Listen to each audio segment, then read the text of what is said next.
There is a bit of conventional wisdom in the United States punditry and also in Europe that if you want to know who won a specific debate, what you need to do is to tune off the audio like completely so you don't hear anything and just watch the body language of the candidates. And that's the way you can tell if someone won. So, for example, you had the 1992 debates in which George Herbert Walker Bush looked at his watch in a really bored way, or if you look at the Bush versus Kerry debate in which Bush had this calm, I got this demeanor and all that kind of stuff, or the Obama-Romney debates, which were more or less equal in that regard. But I think if you try to use this particular bit of knowledge in the current debates, it doesn't get you quite as far as you might be used to. And today we want to talk a little bit about how the debates work within the context of a presidential campaign, how they have worked in the past, how they worked this time, and how they might work in the future.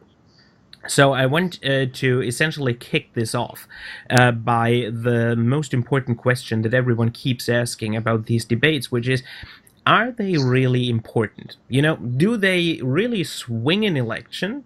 Like, this is the moment when candidate A lost and candidate B really dominated the whole proceedings from there on out?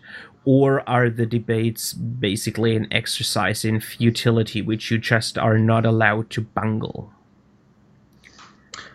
There's strong arguments both directions. I like the not to bungle thing. I definitely think there's a certain case to be made that the debates are all about reaching a floor, about performing just well enough, and if both candidates do that, there's a limit on how much of an impact it has, and that so it only affects you if you really completely melt down.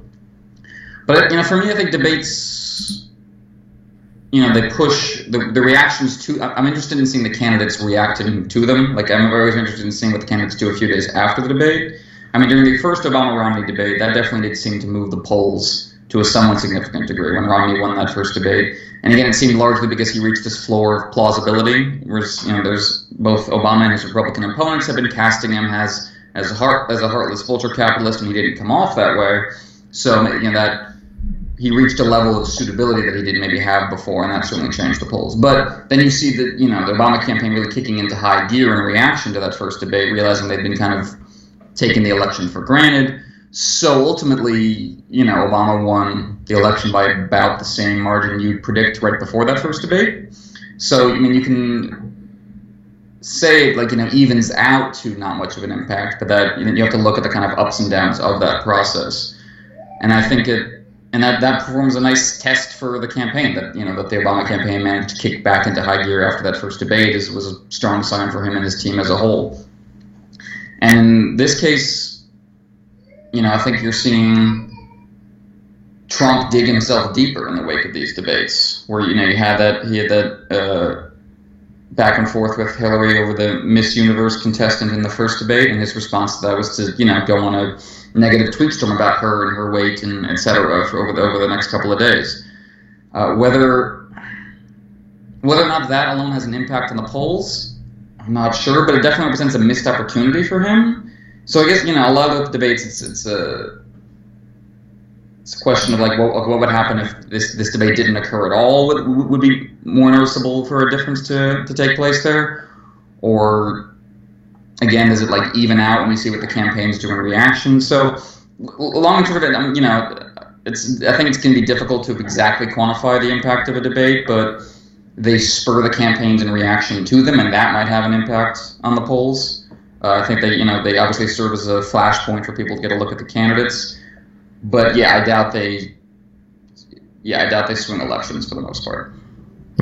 I mean, they are also pretty much clogged by a lot of folklore. I mean, the Nixon-Kennedy debate, or Reagan's with his "there you go again," or all these kind of stories, they tend to become so much greater in retrospect, which makes it really hard to discern the real impact those debates had.